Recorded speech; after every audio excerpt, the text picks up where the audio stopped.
Përshëndetje dhe mirë se vini në kanalin tuaj të preferuar gatime për fillestar. Sot kena me përgatit një vakt shumë thjesht, shpejt dhe të pasur me proteina, me vetëm disa përbërës që do të krijojmë një pjatë të sheshme që është ideale për drekë ose darkë.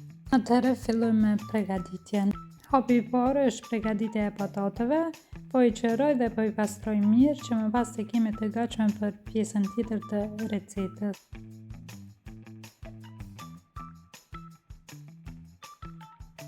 Pasi i qërova, tani po i presim patatet në feta të rumbullakta. Kjo furmë ndihmon të gatuhen në mënyrë të njëtrajtshme dhe jep pjatës normalisht një pamje më të bukur. Pasi i kom qëru, i kom prerë dhe në krejt në fund i kom pastru mirë me ujë të ftoftë patatet dhe tani po ju tregoj përbërësit e tjerë që kena me i përdor. Këtu e kam një përzierje me mish, brokoli dhe perime të pasura me proteina. Dhe gjithashtu kena me përdor edhe një salcë holandeze të cilën do ta përgatis sipas udhëzimit. Fillimisht po e lyej tepsin me pak vaj ulliri që përbërësit mos ngjiten gjatë pjekjes.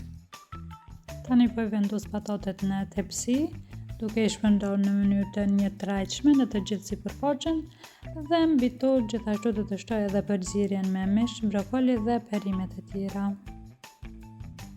Për salcën holandeze po e ndjek udhëzimin e paketimit, do të shtoj rreth 126 ml ujë të nxehtë dhe përzier mirë derisa të bëhet kremoze dhe gati për përdorim.